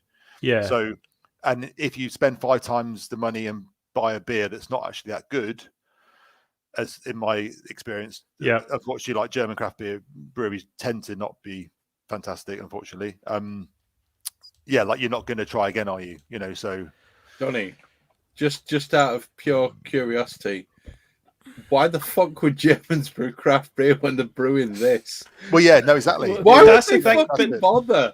But why are we not? Why is our fridges not full of Hersbrucker? You know, why is it not full of Metafrau? Why are we not? Keep yourself, Andy. I've got a kilo of each. Well, but the thing, right? I'm drinking this tonight, and I'm like, why am I not producing this? Why am I not? Because it's historically we haven't produced lager, and lager's the most popular beer in the world. But we've got a lot of great pubs that have beautiful cask beer in them. Well, that's England, maybe. I don't know. We're very much up here in Scotland. It's all lager. It's like Tennent's. It's cool. Tennent's lager. You know, we're not. It's funny though, isn't it? Because I think this is kind of like speaks to the circle that you do as a home brewer, where it's like, oh, I want to get away from all that shit lager that's in the pub. And you go back to it straight and then away. you go, oh, I'm going to brew all this like but yeah, exotic, good lager. hoppy stuff, and then you come back to beers like this, and then you go, I want to brew that now. Like, why don't I just have like 8 kegs of this, please? I mean, I've got the Dortmund and the Pilsner that I've got on, and I'm drinking the other beers at the minute and just going like, yeah, it's all right, but I don't really want to drink loads of that. I need to brew another lager. Let's get back on the. Let's do a Helles and then let's get our smells lagery on top. Exactly. That's it. I'm like, why didn't I do a double batch of that? Yeah, why didn't I brew a Czech Pilsner as well at the same time? And I'm going to end up just with like 6 variations of fucking lager on the taps at some point, and that's you get bored then. But then you're like, do you know what? I need something with Citra in it because one of them will be a West Coast Pils, right? I did that. I did the whole lager, German lager series. Oh yeah, you had the whole. Remember, and I did load, and then I was like, need for Citra, right? That was the name of the beer. I need Citra, and I did a Citra pale, and it was like, I need some fruity on tap, and that was it. So yeah, it's the balance, isn't it? I think you do get like, because we had 2 weeks seeing my wife's mum in Germany, and like and it's weird, like because in the past I've taken hoppy beers over to Germany to drink when I'm there, and my mother-in-law, she'll drink Pils, not Helles, like it's not lager. She'll drink Pils and nothing else. Mm-hmm. And I gave her like a Helles, and she was like, and she always says like, ja, aber nicht für mich, which means yes, but not for me. And I gave her, I got a mate, as I think I said in the past, from Pipeline Brewing in St Agnes, and he makes amazing beers on par, I think, with Verdun, to be honest. And I had a keg. It was my dad got married about 3 weeks ago, and we had a really amazing party. I did all the beer. And I had 30 litres of a really nice hoppy beer, like a 4.8, kind of super hoppy, drinkable, sessionable. Yeah. Called Pipe Dream, I think it was from Pipeline. And I gave her a sip, and she was like, ugh. And she said in German, like, do people buy this? Like, she was just like, what the hell is this beer? Like, she's so used to like Pils or nothing. Yeah. And not just lagers, like, has to be Pils. By the way, the Berlin brewery that is amazing is Furst. I'm trying to think how to say that. Viasek. I'm not now sure. Might be a time to grab your missus. But I'm not sure. Yeah, first VSEC, I think it is. What I'll do is I will copy that and put it in there. Can I put it in the comments? Does that work? Yeah. Yeah, you can post a comment, mate. You Is it crack join the on. chat? There we go. Hang on. How do I do that? Connect? No, hang on. What's going on here? It wants to connect me. Can I not comment? Do I have to comment if I'm sorry? You should be able to. This you is should be able to great comment. podcast. Do I have to log in as a YouTube channel there? If you log into your Brewkeg Tap YouTube channel and just post it in there as Brewkeg Tap, yeah, that should work. Oh no, hang on, no. Oh dear, it's gone wrong. Okay, that'll do. I Sorry, Are we have to doing this? say, Yeah, I'm gonna do it, Chucky. An error's occurred, but it's not your fault. Okay, that's good. I'm just not going to bother. Anyway, first VSEC is we had. can you post it in the private chat, Johnny, and I'll copy and paste it into the normal. As in, yeah, to you. There we go. Right. Yeah, stick it in the private chat. I don't know what Jesper's saying, but it looks very Swedish. Or like It's very Danish. drunk, maybe. And the that brewery is so good that when we went to, so you know, like the little summer beer bash that Verdun has, and it's Left-Handed Giant and I think Daya, I think share it, and it goes up each year. It goes to each one. Last year was at Verdun, and the beer from that brewery that Chris has just put up was the best beer of all. There was like 25 breweries there, all serving their best stuff, and that was the best beer. It was phenomenal. Hang on a sec, But yeah. because I'm getting some shit here, right? So I just said that was Swedish, and like Jesper's calling me a bellend, Thomas telling me it's Danish, and like I'm not being funny. Y'all two are like fucking 3 mil apart on the map. Fuck off. Your languages are basically the same. Oh, come on, Chris. You're sounding super English. Yeah, that's a bit like them saying like English and French is pretty much the same thing. Well, that doesn't really work though, does it? English and Scottish is pretty much the same, but you know. There's water between us. Yeah, there's plenty of fucking water between English us and Welsh. and the frogs. English and Welsh. Probably good thing Chucky's on. Right, mute, 'cause okay, he's getting quite. He's getting all animated. Italian and animated.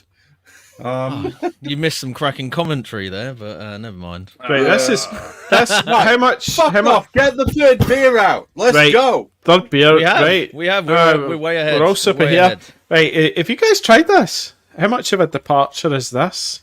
I mean, it's not like. Yeah, And see Don Zoko, right? What is this? might be a bit harsh on Don Zoko doing it straight off the back of that, but Right, who are Don Zoko? yeah. Are they from Denmark? Are they from Edinburgh? no, They're English. they're English. Right, okay, so it's Edinburgh, brewed. yeah, brewed and Leaf. canned in Edinburgh. I think. Leafs. Oh, okay. Maybe they're Right, not- so They're this is- they're supposed to be like one of the Scottish. premier UK lager brewers, like with Right. your I think they Utopian and predominantly make lager. What don't the they? fuck is that? Have you tried it, Chris? I've smelt it. That's enough. Oh, okay. That is interesting. What Right, you the- get That has lemon. What is got, that? lemon. that has got dill vibes on it. Oh, dill, Why do you end up dill walking lemon. the cheese plant with this? Lemony I get dill. lemony. Lemony dill. I know what. Yeah, Oh, Tricky, Yeah. I'm sorry, mate, but my audio is going to be shit from this podcast. I do apologize. What the fuck have they done to that? What's the dill? Oh, mate, Oh. you're, like now you've said that, Yeah. I'm just thinking like beer and pickle juice. Nice. What is it? The hop that is the Japanese hop, isn't it? The Yeah. Sriracha Ace. Sriracha. Sriracha ace. I reckon there might be a bit of sriracha in that. If the sriracha ace in this, it is water in the cheese plant. Oh, I don't know. it's nice. No, it's not right, guys. It's not a bad. It's actually it's nice. Fuck off. So it's not super clear. It's not super clear. No, So it's got a Well, little yeah, again haze compared to to it. the last one, like you could see straight through the glass Right. up to the camera. I think the aroma's nicer in the glass than it is trying to smell out the can. The can just has a bit of a weird aroma. well, yeah, it is totally. It is not a German best beer. I mean, it's just not. It's not clean enough, is it? I mean, for poles me, apart. There's Yeah, a lot it's- more hoppy. There's not a lot of malt character coming through. I think the aroma just is a bit more muddled. It's not as like clear. It's not as like I don't know what the word is. It's more hoppy. It's like hop. Well, saying that, right? Okay, that there is Pilsen. There's like that bready Pilsen thing. Yeah, I'm getting that. Thing is, I think it's quite hard going from, like the beers you've drunk so far. They're made by world-class breweries. Yeah. Making super good beer that are Yeah. probably Yeah. never going to put out bad beer. I'm Yeah. sorry. Well, that Fuck was an Fuck authentic, Yeah. fest. Chris, fest don't beer. And then you've gone too- to a- don't go fest too beer. early. A British brewery trying to do a German beer, and it's probably It's like there's what I'm what getting- style I'm is it getting supposed quite- to be? Is it a fest beer? yeah. Yeah, It says is fest it just- beer on it, and Is it it's just supposed called to a be a fest fest beer? beer. I mean, judging by the Um, colour, they're trying to emulate the modern fest beer. Like, I mean, that was one of the reasons I put it Sweetness after isn't there. this. That it Yeah. seemed Almost- like they were obviously trying to Yeah, do a UK version of that sort of style beer. almost like a Kelly beer, maybe. It's 5.6. Oh, yeah, that's Could it be a Kelly that's beer? probably Yeah, and it's a lot more kind of late hopping. I think. I don't think there's that 5.6%. much like that. The German stuff seems to be more earlier in the boil, and this seems to be later, where you're getting a lot more hop sort of flavour coming through later on, like They might- something they- that I would brew. Yeah, they've maybe put like a flame out addition in. Yeah, That's just sort of probably added a little bit of haze, probably added a little bit too much hop aroma. But I'm getting some interesting kind of citrus, floral, yeah, tangerine, orange notes on the nose. yeah. I would yeah. be really Yeah, interested right, to yeah, know go on. what hops did go into this, because there is some there's It's some not. It's not out of- Hellsbrucker out of type. place flavors for me. It's not well. It's almost It's Mandarin offensive Bavaria because it's type. next to that other beer. But if I was just drinking this in isolation, I'd probably be like, Oh, this it's is all nice. right. I think it's an interesting take on Herbie. the Yeah. fest Yeah, beer style. it is. And naturally, I think the bit that UK breweries, when they choose to try and emulate a classic style, They is try they can't just Like brew go the off- classic style. yeah, they have to yeah. go, oh, but I've got to just add a little twist because In the it's Whirlpool. got beer. Yeah, I've got a Whirlpool at 80 degrees, some flipping Mandarina Bavaria, something which is silly, probably where you're getting you know. the orange or something, you know. Yeah, and I think that's probably where they've gone just a little bit avant-garde, which is fine because it is Yeah, about yeah. trying to sort of do different things. And Now, you know, now we that I've don't- had another minute, Owen, I'm a bit like, I'm enjoying it. it's actually, I think the flavour's pretty good. Yeah. I'm glad that once in the glass it doesn't smell like dill like it did out the can. That's reassuring. But there's an interesting vibe on there's a nice little bitterness on the flavour that carries through. There's a lot of good bready malt aroma on the nose. There's a nice bready malt flavour as well.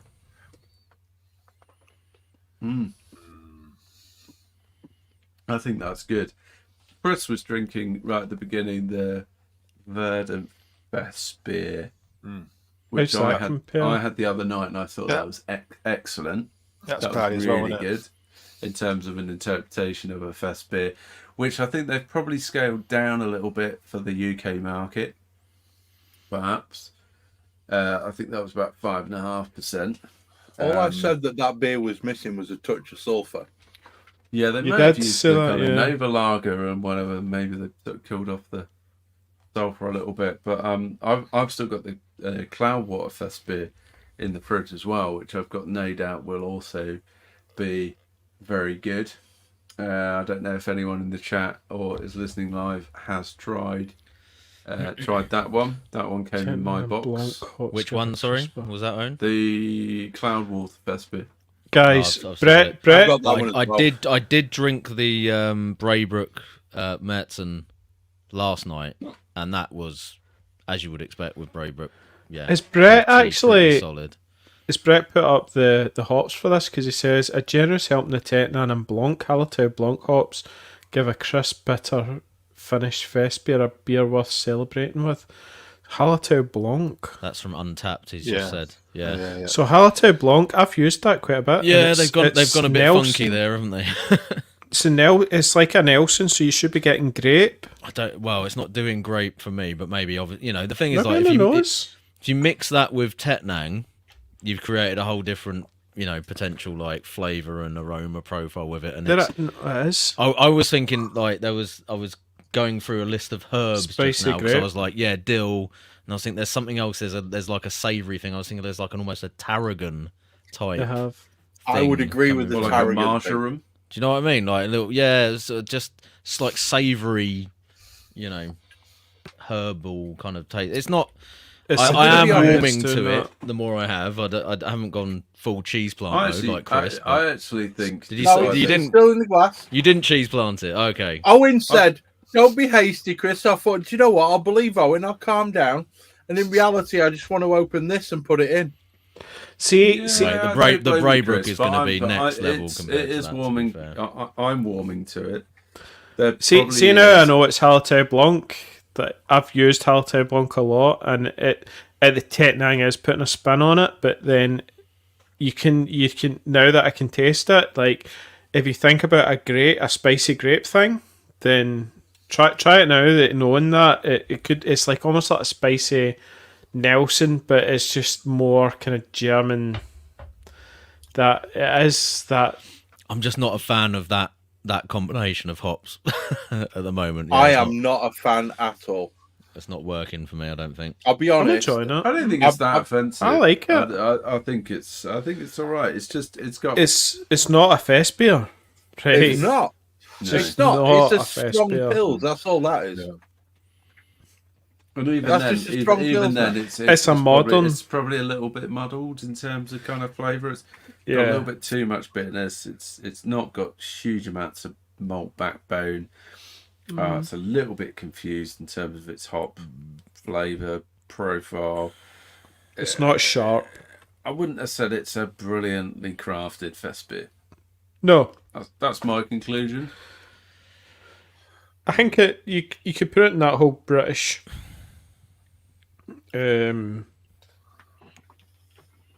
that whole craft brewing sort of lager type thing. Let's try to bring something else.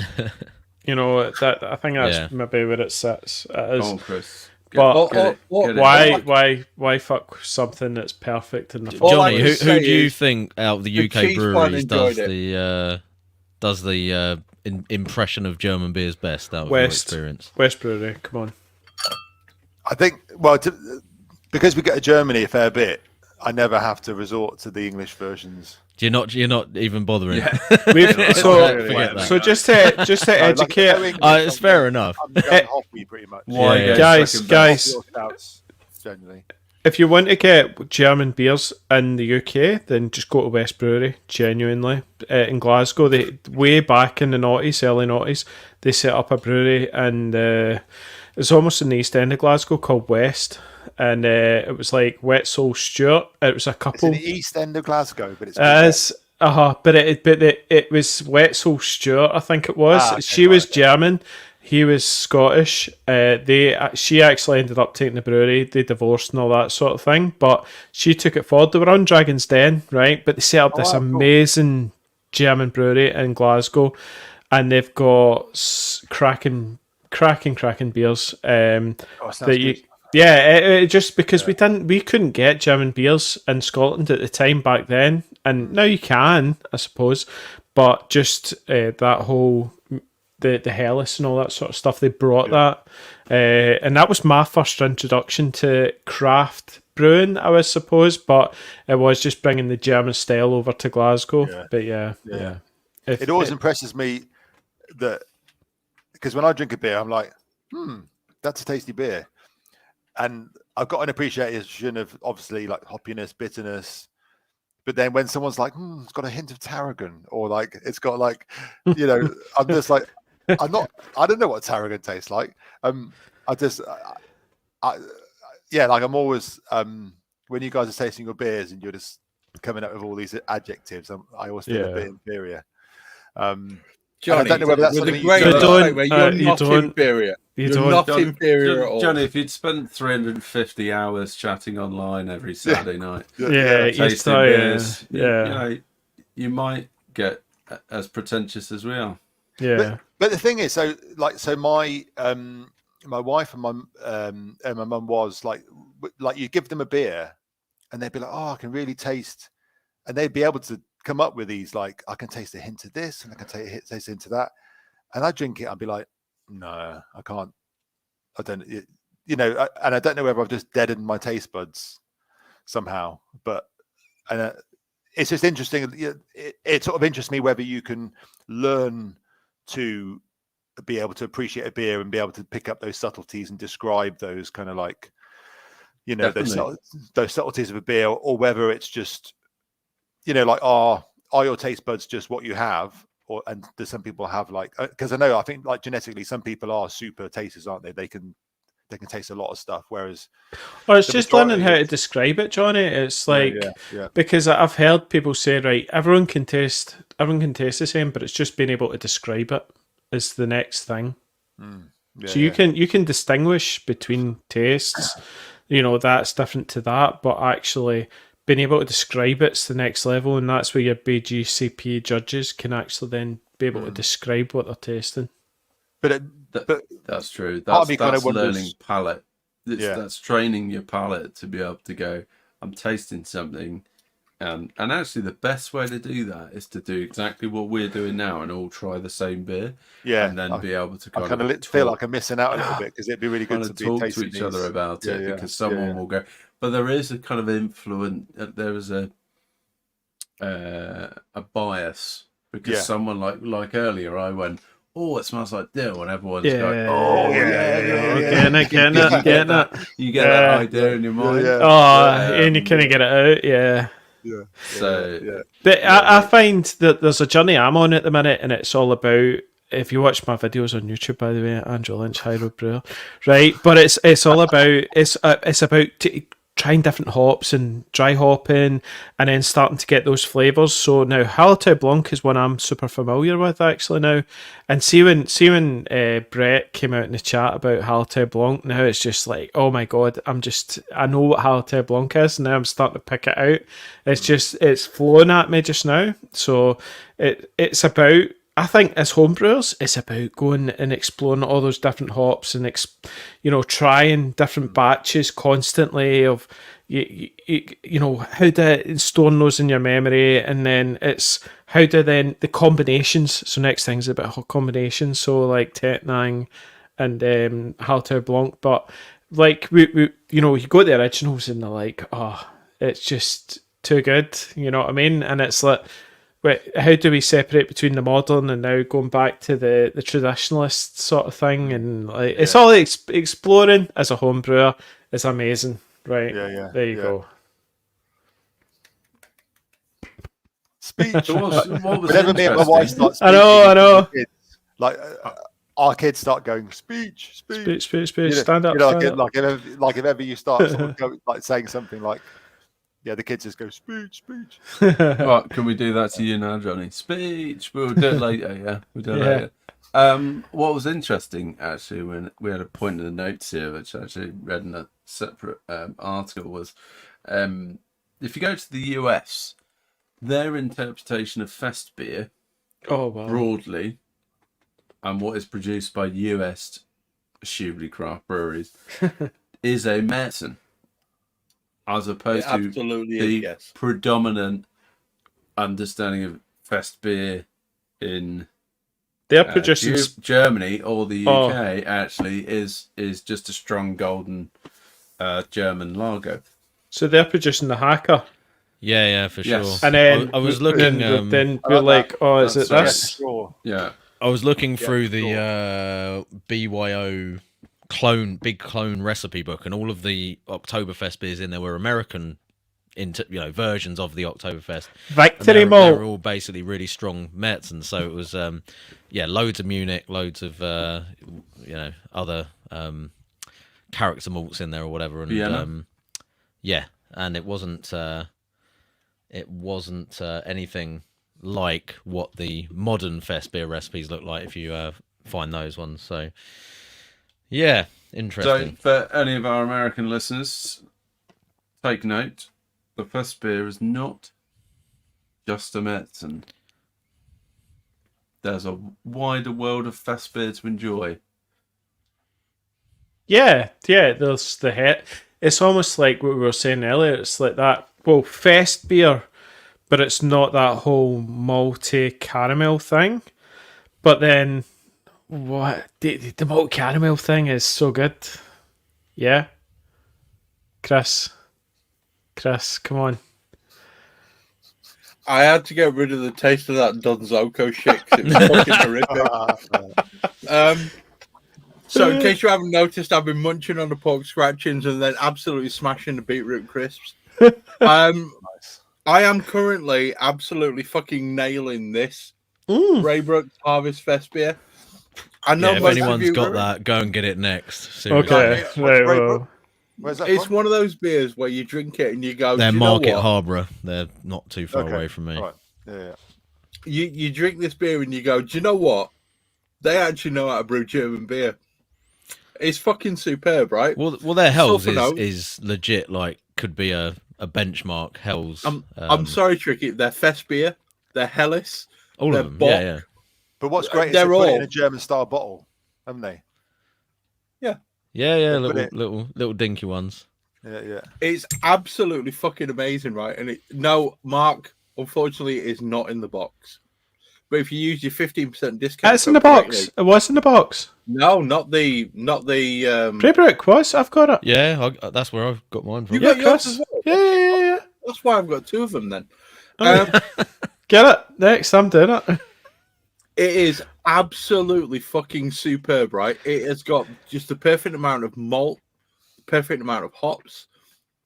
Just give me a second, right? Is it good? Right. Please literally. excuse me, just 1 second. Is he I had fine? to put my teeth back in. Right. Right. Slash So fart. the whole fucking thing about this I thought you were Braybrook beer joking is off. I think it it's is, away for the fish. it is literally the fucking best example of an English fest beer I've ever had in my life. Look at the Wow. colour. Well, it's clarity- nice. That's nice and dark. The clarity is not there. Right. The Mm. clarity is not there. However, the flavour really fucking is. It is superb. They don't have sideways tanks. It is. Can I sum up Don Zoko in one fucking word? Well, Shit. No, Chris. It was shit. No. Oh, is No. that Mr. Donzoko? Does this join the chat? Hey, I'm enjoying you the can't- Don Zoko, right? You The can't Don judge a Zoko. brewery in one beer. Yeah, It's unfair. it's No, I was summing up that beer. Don Zoko's like it's almost like an Nelson Pils, right? It is because it's using that Hallertau Blanc. Hallertau Blanc, super grape, right? And that they put Tettnang in to give a bit of spice. That's fuck all like Nelson pills that I No. Nelson's pure. Nelson is pure super great, but there is. See if you get that sort of Blanc that you do, right? But there's a lot of Give it up, Tettnang in Andy. there. No, It's not that great. It's not that it's- great.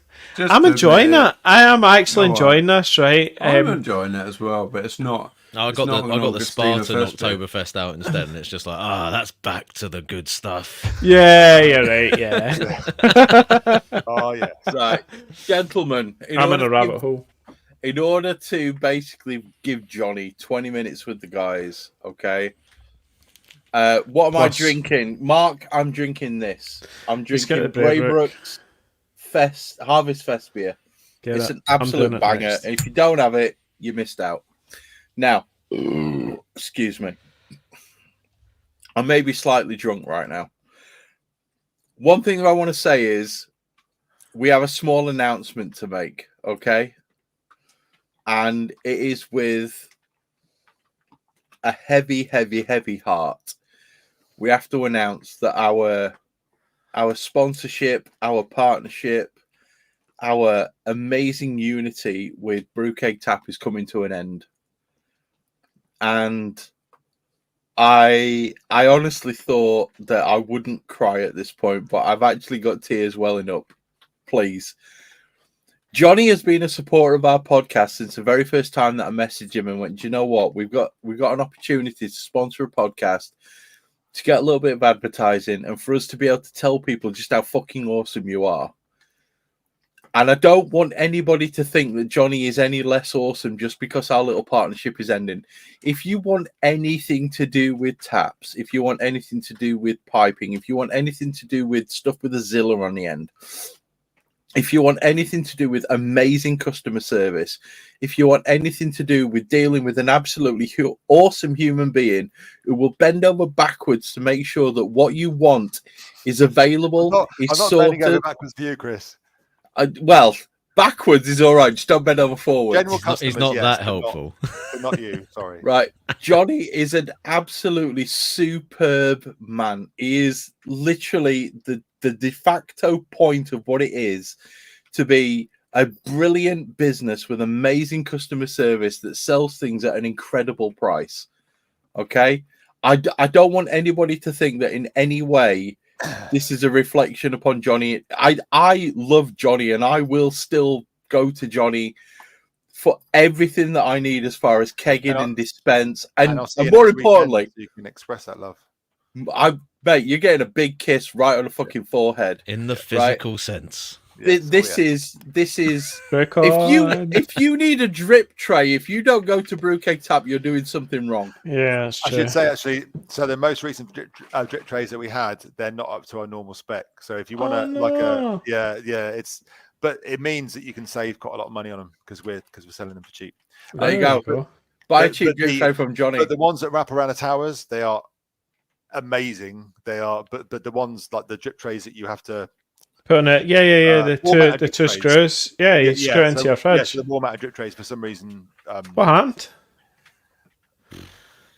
Shit happened. So Andy's really invested in. Hey, Really no, I've got them. Yeah, I do. I've got the long one, drip drain and I've got the short. There's two sizes, guys. Right? There's a short. There's the narrow one, and then there's the long one. So the narrow one lets me open up the fridge at just at the toilet here, but it goes to the door, and then so that's engineered. And then the other one's a bigger one, and it lets you put loads of taps. Good. It's great. You just empty it and then flush it, and then good to go. Yeah. Okay, Andy. Sorry. I have to say that our partnership with Brewkeg Tap is coming to an end. Well, doesn't mean I'm not going to stop buying from Brewkeg Tap when I need. I'll be honest with you, Andy. It's exactly the same for me, right? We've been having some trouble with a couple of things with as far as anyway, that doesn't matter. Yeah. The bottom line is Jonny's a fucking legend. If you need kegs, if you need taps, if you need anything with the Zilla, and this is a weird thing I found, if you need pipe work in order to sort out your kegs, go and see Jonny, because you will never find a human being on this earth who is as dedicated to customer service as this man, wearing lederhosen, drinking beer right now, okay? He started off on eBay. He's now got a website. He's now got a warehouse. The dude is rocking shit. Go and see Jonny if you need anything like that. But unfortunately, our partnership with Brewkeg Tap has to come to an end. And I'm gutted about it. Yeah. But at the same time, come back on for Oktoberfest next year, maybe. Mate, you're fucking nailed in. We will write that on the planner. And then we need right now. 100%. You also need to come down for London Craft Beer Festival next year, Jonny. You do. Yes, you do. Yeah, you do, Jonny. I'm at BrewCon next weekend. That's fine. London Craft Beer Festival's August next year. So we're all apart from on is sadly you're coming on, man. But like we're going to be. So the plan is to bring. We're going to film. We're going to. We've invested in sound stuff. Like we're going to do interviews. Jonny, you better come for a wee interview and chat to us and video. Well, so it's only me coming to the BrewCon. So brilliant. So we'll come chat to you. You're building the kegerator, right, Jonny? I think someone else is building the kegerator. I think we're providing the parts Excellent. Okay. So we'll I come film chat. because I won't be able to leave the stand too much, really. Yeah. But it's awesome because it turns out that my cousin lives in Walthamstow, 20 minutes walk from where the thing is. So I'm going to go and stay with them. Sweet. Oh, mate, he's 17. I'm going to be singing Stay Another Day all the time I'm there. It's, otherwise known as Yeah. Awesome Stow. Yeah. Awesome stuff, mate. And it's near like it's like because it's just near the Hackney Marshes, isn't it? And it's like I just can't help thinking like oi oi, like just I've never Oi, been oi, to East London in my Savaloy. life. Yeah. I've never been to East London in my life. And, Oh, there better be a place that sells Savaloys nearby, because I love a good Savaloy. The whole thing, I'll be honest, mate, I didn't think it'd be as emotional as it is, but it's actually really emotional for me, because I fucking love Brewkeg Tap. And just go and buy shit from Brewkeg Tap, please, because the man's a fucking legend. It's all good. It's all good. He's awesome. It was quite good actually, but because we're so part of the BrewCon next week, I've sorted out like 3. There's like pop-up banners you can get. Yeah. So like they're going to be at the back of the display or whatever. And I was looking through because we've done 2 with what we do and that kind of stuff, and then 1 with just like reviews, like online reviews. I'm blowing my own trumpet here, but so on Trustpilot we were like 4.9 for a while. Blow it. No, but now because we got that many 5-star, because we got I think 98% 5-star, I think it is, and then a few 4-star and 1 3-star. Which Who's that 3-star? Who? Come on. they can go and read it. It's I hate that one guy. I hate him. So, Yeah, it's no, a I rival think company, wasn't it? Yeah, it was. What a cunt. It's like you did. I didn't even photograph your wedding, mate. Come on. I think it was a dude. I think it was a dude that it was complaining about our kegerator prices. Anyway, Hang on, he was complaining about kegerator prices. Yeah, and he put a review. Yeah. What a cunt. Fuck him. No, that's not how we do things. But So now I it's do at things. 5.0 on Trustpilot, which is quite unusual because it's like 360 reviews and like the average is 5.0. So anyway, so I was looking for all these reviews, and there's so many nice reviews that people have taken the effort to leave. I know, I think Crew Wolf, which left a Yeah. They know him. left a Trustpilot review, which is super nice, and it's just it's just lovely. There you go. It's lovely, like, and it's funny because I think if we were in a different business, then I think I can imagine we'd get our fair share of annoying customers, and I can say hand on heart that 99%, no, probably more than that. 99% of customers that either phone up or email, they're just super nice people, and I think that's all part of the home brewing community. That and even the people that run cafes or want to like keg cocktails or kombucha, all that all the sort of stuff that people have started putting in corny kegs. Hang on a sec. Whoa, wait. People put kombucha in a corny keg? Yeah. It's a big thing. Yeah. All right, people have got issues. No, kombucha's a big thing. Fizzy kombucha. Yeah. It doesn't have to be fizzy, like because you only need, like, depending on how you connect in the tap, you can have a very low carbonation. You can even I love a good serve it on kombucha, but Jesus low. Christ. Yeah. No, but you could have like 2-3 psi, have it very lightly carbonated, have a 3/8 line going to your tap so that it comes out, at a good rate, but uncarbonated, or like just like with a light sparkle. Wow. We've got Chris Geary, who does. He set up his own small scale in Scotland. I'm sure it's Scotland. He's got his kombucha company as well. So yeah. But and people like want to put like pre-mixed cocktails, so they put like bring pork pies. Why would I? I'm not sure why I bring. Because Tricky's there's a photo of Tricky eating a massive pork pie. That's why. Okay. That's only because Tricky's really small. The pork pie it was actually a mini one. But pork pies is so good. Like, can't beat a good pork pie. But yeah, no, it's been awesome to get to know you guys, and and I think it's lovely. I'm a little bit, I'm a little bit nervous about next weekend because it's the first time that Brewkeg Tap will be out there meeting the public, apart from obviously people that come to the unit. And I imagine it's going to be a great experience. But you know, It's like, Yeah, gonna it'll be be good fun. awesome, it's always It's a gonna be worry good if someone fun. turns up and says, "I bought a Brewzilla from you 5 years ago." and Nah, and it'll it be broke good. last week." Nah. Oh, Yeah, Johnny, don't you bother. ain't covered. I'll knock No, him but out. like, and I need to buy another one. Can you? How quick can you ship out a new one? Well, I think to I- be honest, if they bought a Brewzilla that broke down, we'd probably sort them out for a new one at a discounted rate, anyways. I'll be Oh, honest, wow. the There you new go, you've version heard of it the here. Brewzilla, the one that everybody's absolutely fucking raving about, I'll be honest, all the reviews that I've read for the new Brewzilla are amazing. I've not read anybody who's had anything bad to say about it at all. I think that Yeah, I that think- thing looks like an absolute beast. Like they've really upped their game in terms of redesign. Okay, Glenn. Well, and also like the 3 like the old version, it's like the end of the iterations, so that they brought out the like generation 3 and then they improved it iteratively through like about 2-3 years.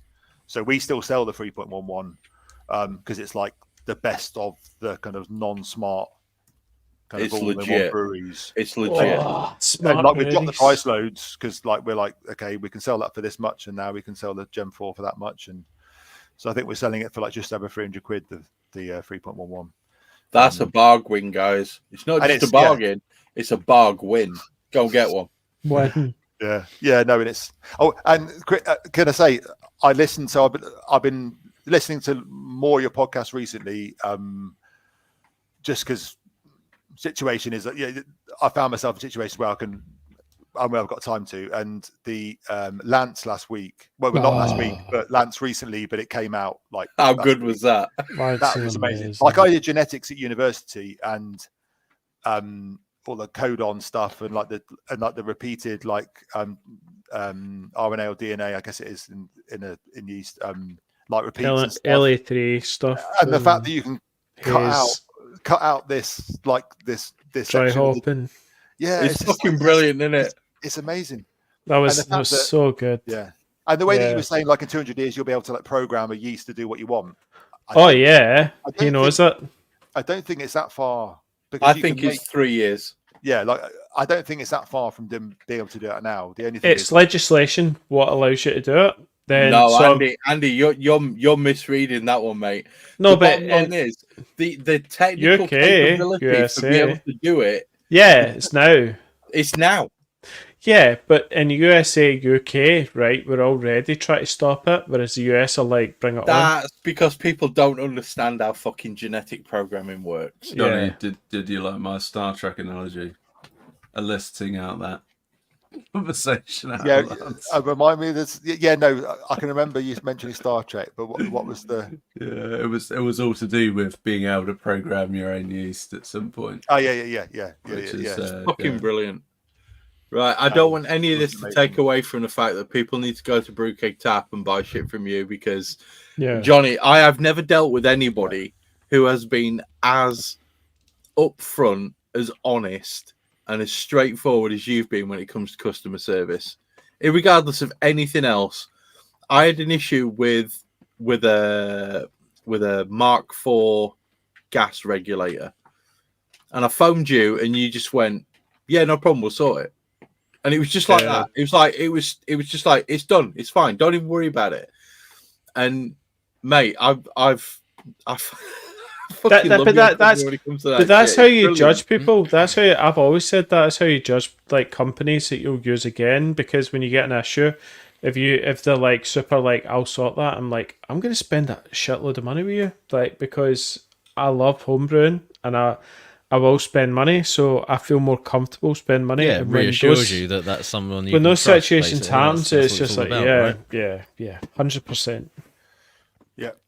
Yeah, and Yeah, no. I'd just like to say that obviously, I think probably the first time I ever messaged you was to ask you to sort of get on board with helping me with a prize for the raffle thing that I did Yeah, I remember that. for the diabetes thing that I did for my son, and you were straight in without any questions, like yeah, of course I'll do that, and you put in the biggest prize out of everyone that I asked. The only Without any reason previous well, communication.